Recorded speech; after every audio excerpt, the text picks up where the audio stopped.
I jolted upright, sweat clinging to my neck. Same nightmare. Same scream. Same silence after. Outside, the wind howled against the siding like it knew something I didn't. I blinked at the red glow of the digital clock. 3:17 a.m. The phone rang. 3 buzzes in, I answered. Mom, Evan's voice cracked. Breathless. Strained. Then static.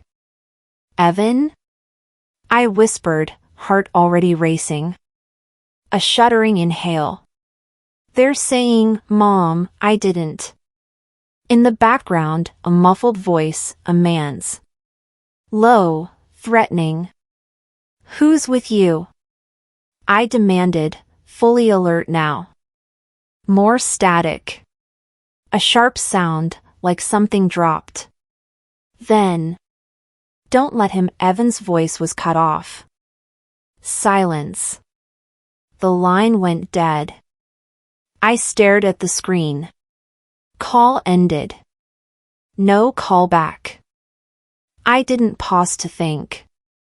I reached under the bed, pulling out the duffel where I'd stashed the old investigation journal. I grabbed Evan's hoodie, gray, worn, still smelling faintly of his shampoo, and yanked it over my head.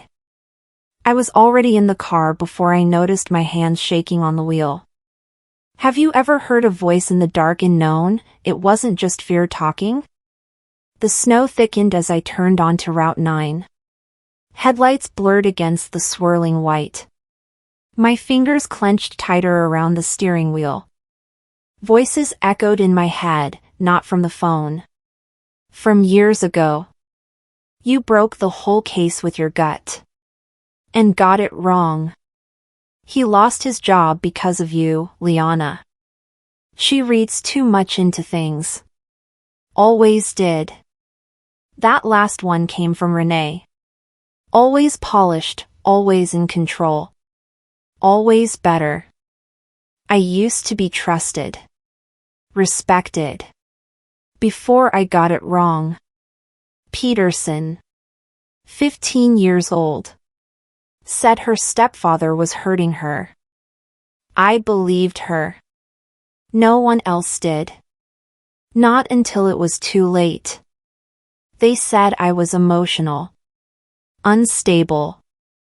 I remember shaking, just like this, at every red light the night I called it in. Now I wasn't nervous that Evan might be guilty. I was terrified no one would listen again. I hear the truth in voices. That's my curse, I murmured, watching the snow whip past. But this time they'd see it for what it is. Or I'd burn it all down. The station loomed in the cold, gray, sterile, fluorescent lit like an interrogation itself. I pushed open the door. The heat hit me first. Then the buzz of lights overhead. Then the stare. Officer Noah Briggs. Young. Fresh. Probably still smelled like academy. He stood awkwardly behind the front desk. Ms. Caulfield? I nodded. My eyes darted past him. There. Behind the glass of the interview room, Evan. Handcuffed. Shoulders slumped, hair falling over his face. And beside me, lounging like he owned the place, Dean Holloway. Renee's golden boy husband. Bandage on his head. Arms crossed. A bruise blooming across his temple. I told them, Dean said without looking at me. He snapped. Just like his mother.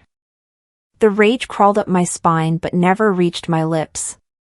Where's my son's report? I asked. Briggs flinched. Ma'am, I'm sorry, there's protocol. I know the protocol. I helped write it. Now get me the damn report. Dean smirked. Still think you're in charge of something, Liana? Briggs stood his ground, palms up, but I watched his eyes. nervous. Not just from me. He didn't believe Dean fully. He wanted this to be easy. It wasn't going to be. I turned slowly, scanning the layout, the angles. Cameras. Mirrors. Everything. If your child was behind that glass, what rules would you break? No, you cannot speak to him, Briggs said, arms crossed now. I'm his mother. Still, it's policy. You're not listed as counsel or emergency contact. You Googled me, didn't you? Briggs blinked. I was right about the Peterson girl. Just too early. You'll learn something about timing, officer. He hesitated. For just a second. But enough. I spotted it then, a glance. A flicker toward the security room hallway. Like he knew something wasn't aligning. Where's his keychain? I asked. Ma'am? We don't break. We orbit. I gave him that keychain 2 years ago. He never leaves without it. Briggs looked down at the intake sheet. Then away. It wasn't in his belongings. I inhaled sharply. That wasn't possible. A flash of memory, my daughter once, years ago, screaming behind a locked door. I'd arrived too late then. This time, I was here. Briggs finally relented. I can let you listen to a small portion of the 911 call. It's still under review. He led me to the back, where the hum of old tech filled the room like background radiation. He clicked play. Static. Then Evan's voice, small, desperate, please. Please, someone. He's going to hurt her again. And then, another voice. Not Dean's. Female. Calm. Controlled. You need to stop this, Evan. You're ruining everything. My breath stopped cold. It was Renee. The audio cut. I turned toward Briggs, but the room tilted. She was there, I whispered. She knew. She's still protecting him. I stepped back, breath frozen. The real enemy wasn't just Dean. Dean stood just far enough into the lobby to be heard, but close enough to the window so the snow outlined him like a saint. Bandage on his forehead, arm in a sling, voice steady with practiced concern. He just snapped, he told one of the officers. No warning, no reason. Hit me from behind like a wild animal. I didn't flinch, but I watched. Always watch. The 2 officers nodded, familiar with Dean, no doubt coached on which buttons to press and when to back off. One of them gave him a pat on the shoulder, like consoling a grieving war hero. Dean knew how to bleed just enough to be believed. Briggs lingered behind them, shifting his weight like the floor was about to fall in. His eyes flicked to me, unsure. He didn't speak up. Not yet. I didn't respond, didn't make a scene. That's what they wanted. I just studied each of their faces and tucked the information away. Facial tightness. Avoided eye contact. Nervous micro-gestures. I used to profile men like this for a living. But where was Renee? I scanned the room. Nothing. Her name hadn't appeared on any public-facing documents. But on the incident report timeline, one entry stood out, witness entry, RD. Not a full name, but enough. Have you ever watched someone lie, with the law nodding along? I need to see my son. Still can't allow that, ma'am, Briggs said, this time more apologetic than before. Pending review. I motioned him aside, far from Dean and his entourage. You know he's not violent. That boy wouldn't slap a mosquito. If what he said is true, you're holding the victim, not the suspect. Briggs exhaled slowly. The timeline doesn't match up. Body cam footage hasn't even been processed. Internal affairs hasn't touched the scene yet. Then why the hell is Dean holding court out here while Evan sits cuffed in there? He didn't answer. If this were your sister's kid, would you sit on your hands? His jaw tightened. After a beat, he nodded. 5 minutes. Supervised. I closed my eyes for a second, just long enough to collect myself. Just long enough to pray he was still in one piece. The moment I saw Evan, I knew something had shifted in him. No hoodie. Arms crossed. A bruise blooming beneath his left eye. His lip looked split. He didn't speak when I sat across from the glass. The intercom between us stayed off. I leaned forward and spoke low, careful not to trigger a recording. Did someone hurt the painting? His eyes twitched. He tried to erase everything, Evan finally murmured, voice brittle. Who? He shook his head slowly. She stood in the hallway. Said nothing. Didn't blink. Renee. My sister. My blood. I stared hard at him, but he wouldn't look up. Just rested his forehead against the cold metal of the table. Why don't they believe me? He asked. I swallowed hard. What would you say to your child if they asked you that? Back in the hallway, I met Briggs mid-step. My voice was colder than the snowstorm outside. You need to hear that whole call. He hesitated, then guided me toward a back room. The playback was grainy, as if the wires themselves had trembled. Evan's voice, help, please. He's going to hurt her. A scuffle. Then a calm, female voice, Dean, not now. Briggs froze. He knew that voice. I saw it in the way his eyes darted away from mine, like truth itself had slapped him. That's my sister, I said flatly. Briggs didn't confirm. Didn't deny. I don't need you to save me, I told him. Just don't let them bury him. He hesitated a moment longer, then slipped a sticky note into my hand as he left the room. 3 words, handwritten. Officer Hannah J. The station's Wi-Fi was slow, but the image loaded eventually. Officer Hannah J. Cropped hair, neat uniform, bright smile. And in the bottom corner of the photo, Renee. Same backyard. Same summer. Laughing beside her. I didn't know what felt worse, the betrayal or how expertly it was disguised. Briggs appeared beside me, face unreadable. She's close to Dean, he muttered. This wasn't about one man. It was about what they stood to lose. They're not covering for a man, I whispered. They're protecting a legacy. The snow was still falling when I called Marcy.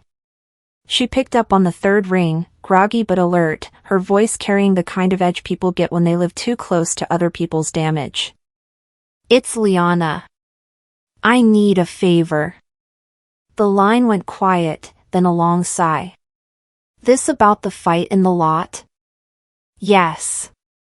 You still got that new security system at the diner? Installed it after that meth head tried to break in last summer. Covers everything. Even the dumpsters. By the time I pulled into the back alley behind Pruitt's diner, my hands were shaking, not from cold but from anticipation. Marcy met me at the back door, eyes scanning the street like she was expecting someone to tail me. In her office, the footage played out like a confession. Evan walked backward into frame, arms out, voice raised, but not aggressive. Dean followed. He grabbed Evan by the collar first. Shoved him hard. The audio was scratchy, but you could hear the snap in Dean's voice. My son raised his arms, defensive. Not offensive. Not a threat. God, Marcy whispered. That's not how Dean told it. It never is. She hesitated when I asked for a copy. Renee's got ties. Board donations. Church campaigns. If this leaks. Truth doesn't need a uniform to be loud, I said. It just needs someone who doesn't whisper. Would you risk your safety to expose someone powerful? The last time I saw Dean's mask slip, it was a decade ago. A harassment investigation, junior associate scared to testify, an assistant director suddenly on leave, and Dean, smug in his tailored suit, pretending to mediate. He'd cornered me after I submitted my report. You want a seat at the table, he said, you sit quietly. That's the cost. I didn't sit. I screamed. But no one listened. HR shelved the file. The girl was relocated. Dean walked away with a handshake. I stayed silent back then, to protect Evan, to avoid dragging my family name through the dirt again.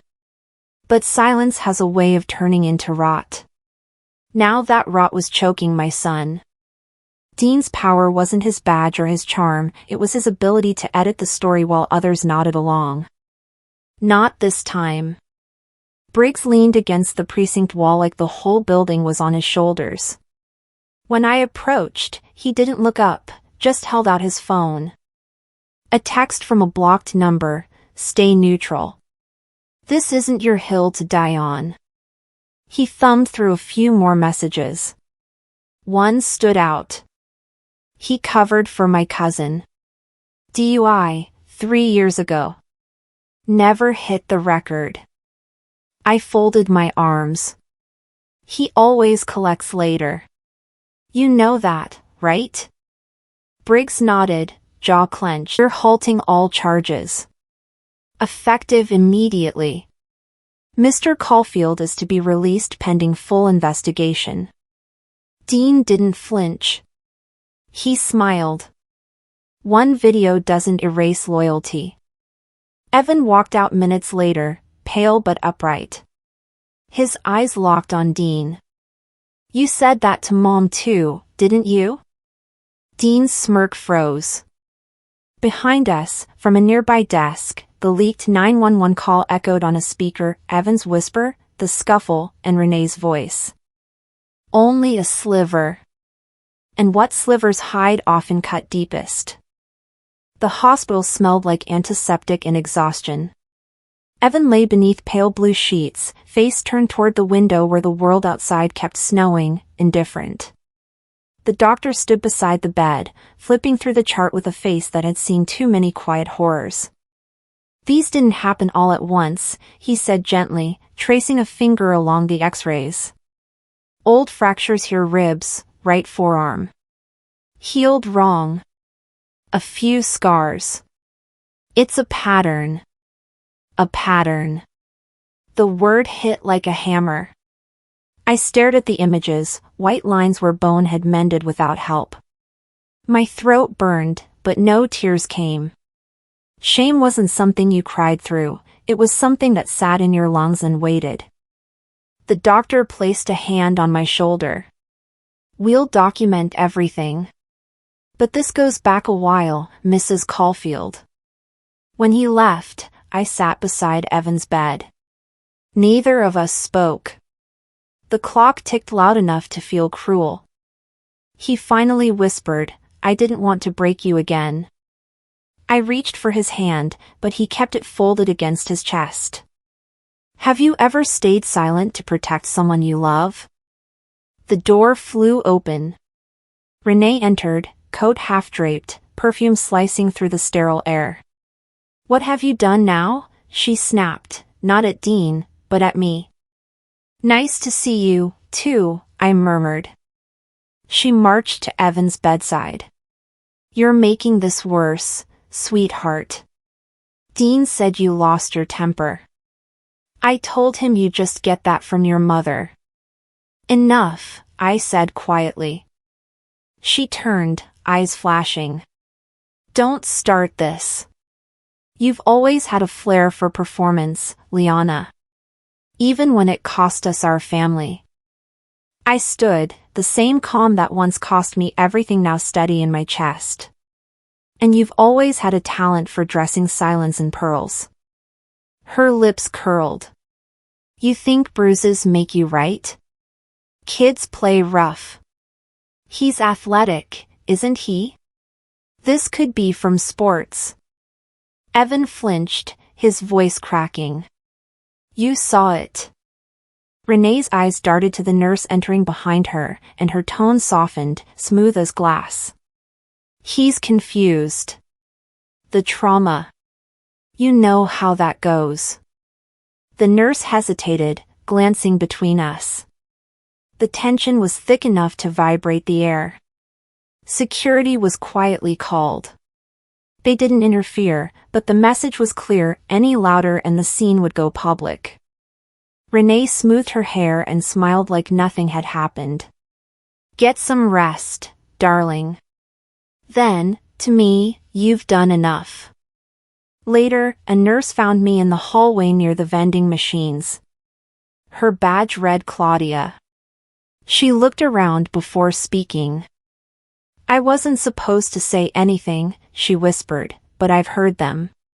Your sister and her husband." I froze. "When?" "Last week. In the hallway near pediatrics." She told him, "We'll say it was an accident." Again. And he said something about keeping it quiet, for the family's sake. My heart sank like a stone dropped into deep water. "Would you be willing to testify?" I asked. Claudia shook her head, eyes darting to the cameras. "People like that. They don't fall alone." She pressed something into my hand, a crumpled post-it with times and room numbers written on it. "I thought someone should know. What would it take for you to risk everything for truth?" That night, Evan sat awake, staring at the dark corner of the ceiling. I pulled up a chair beside him. "Why did you send me to them?" His voice was small but sharp. My throat tightened. "Because I thought giving you stability meant giving you up." He didn't look at me. "I needed safety, not marble floors." The words landed like truth always does, clean, cold, final. I unclasped the bracelet on my wrist, a silver band Renee gave me after Evan was born. I dropped it into the trash can beside the bed. The sound it made was almost surgical. He glanced down, then reached for my hand. For the first time in years, we held on without flinching. "Have you ever mistaken silence for peace?" Down the hall, Renee sat alone in the waiting area. Her reflection shimmered faintly in the dark window, fractured by the snow outside.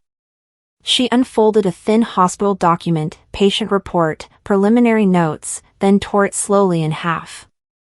"It's done," she said into her phone. "They don't have the full file anymore." She smiled faintly as she hung up. A janitor's cart rolled by, stopping just a few feet away. The woman pushing it, Amira Lowell, paused, her gloved hand tightening on the handle. She'd heard every word. Some things aren't stolen, they're copied first. The envelope was thick, rough, and silent. No return address. Just my name written in blocky letters, slanted like they were trying to lean away from the truth. I opened it slowly, cautious like it might bleed. Inside, one folded sheet of paper. Dean's handwriting, tight, deliberate, slashing across the lines. "You think this is over? Truth bends in court. Power doesn't.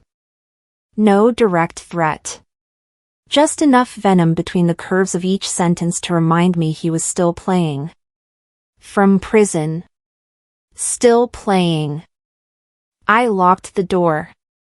Pulled the blinds. Didn't panic. I lit a match and fed the letter to a ceramic bowl I kept on the counter. Watched the edges curl into ash, the smoke climb like it wanted to scream. But I took a photo first. Amira's voice in my head, people like him always want the last word. Don't let it be private. Have you ever had to prepare for a battle you didn't choose? By morning, Evan's name was everywhere. Teenage assault suspect had history of explosive behavior. From Harland Prep to police custody, what went wrong? He said, she said, who's the real victim? Old photos. Quotes taken out of context. Tweets he wrote when he was 15, pulled and rebranded as evidence of instability. Renee appeared in a special segment. Teary-eyed. We tried our best. It's just family is complicated. Her voice broke in just the right place. She'd always been good at that. The comments turned fast. He's lying. She's manipulating her son for attention. Maybe they're both dangerous.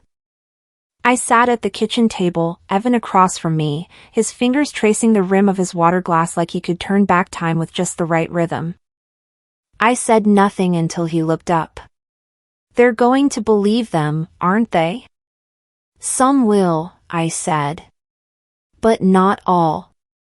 Amira and Marcy arrived shortly after with notepads and laptops, dragging their own history of survival into our tiny living room.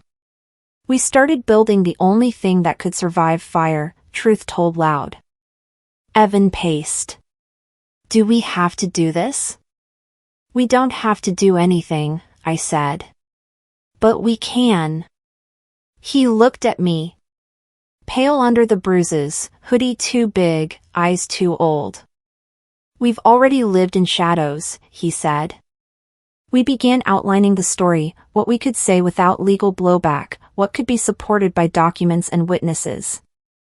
Briggs sent a few redacted phrases we were legally safe to use. He didn't say much more, but the quiet text, I believe you both, meant more than he knew. I found the old hoodie in the laundry basket. Evan's, from when he was 9. Property of Dad in white block letters. I pulled it on and faced the mirror. I wrote one line on the back of an envelope and taped it above my laptop. Silence protects no one but the abuser. Would you go public if your silence protected someone else's lie? The stream went live at 8:03 p.m. I spoke directly into the lens. No tears. No dramatics. Just my voice, steady as years of swallowing the truth could make it. I'm Liana Caulfield. I'm Evan's mother. And I'm tired. I told them about the call. The bruises. The hospital visit. The lies that spread faster than the facts.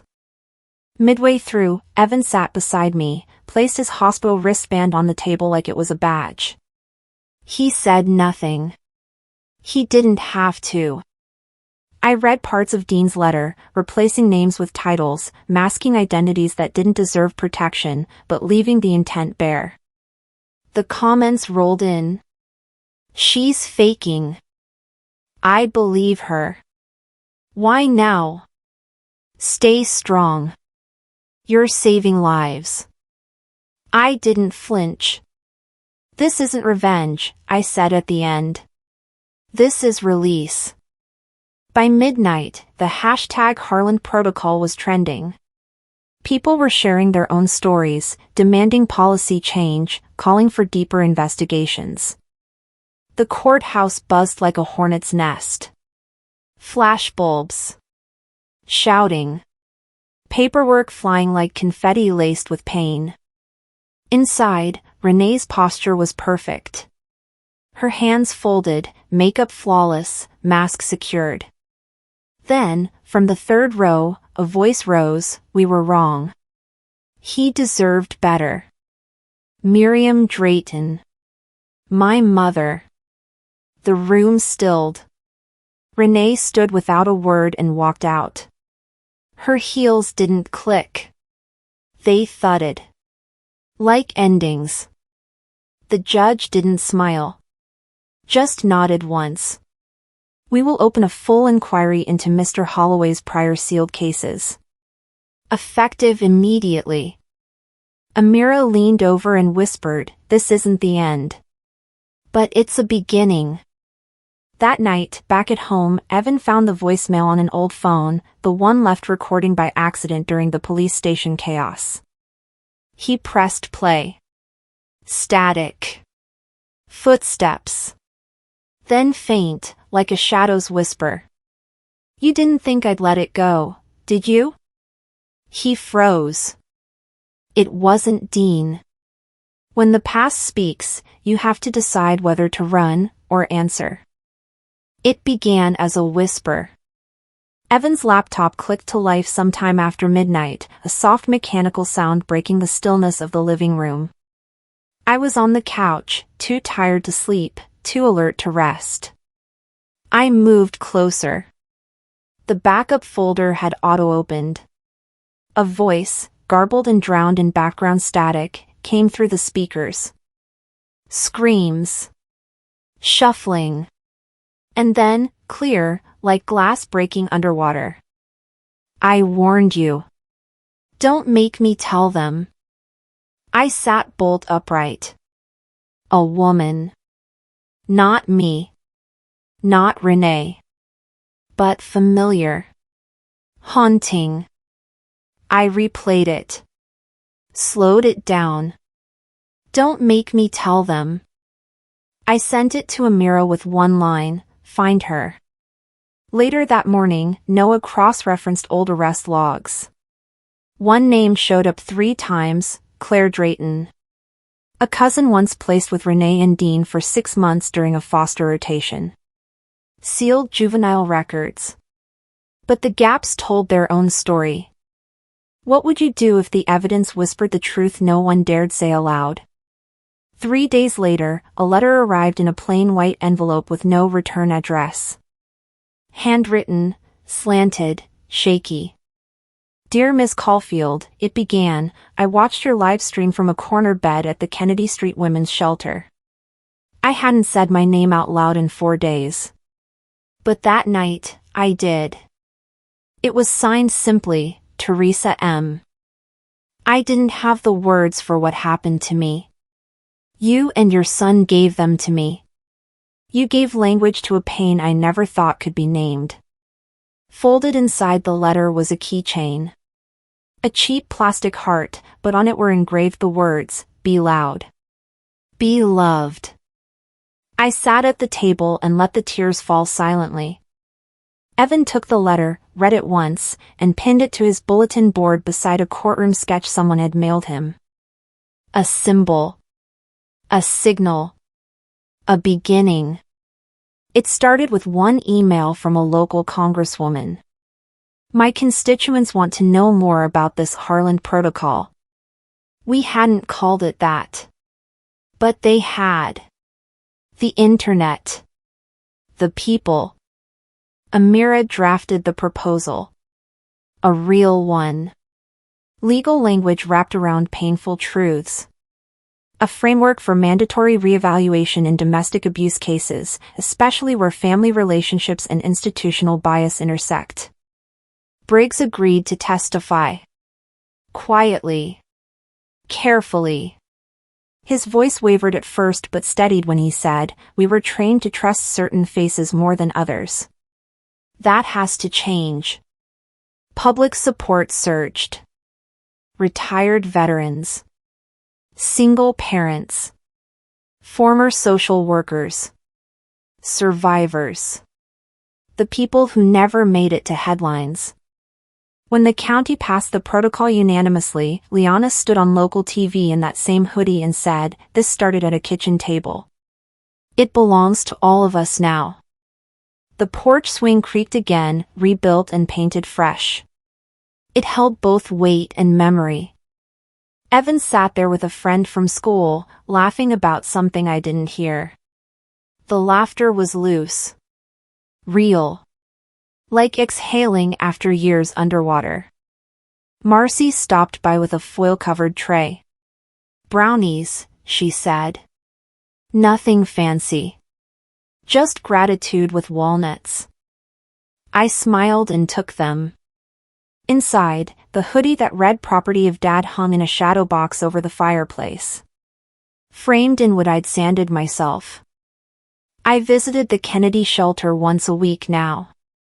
Helped with intake. Read to the little ones. My past hadn't been erased, but it had been put to work. We didn't celebrate birthdays with balloons anymore. Just a quiet dinner. Steak and mashed potatoes. Evan's favorite. I handed him a small box. Inside, a keychain. Metal. Sturdy. Etched with Harland Protocol, 11 out of 5. Evan turned it over in his hand. "You turned it into something bigger than both of us," he said. I nodded. "You don't need to say thank you." He didn't. Some stories don't end. They echo forward. The phone buzzed. An unknown number. I answered. A voice, young, shaken, but clear. "You don't know me. But I know who protected me."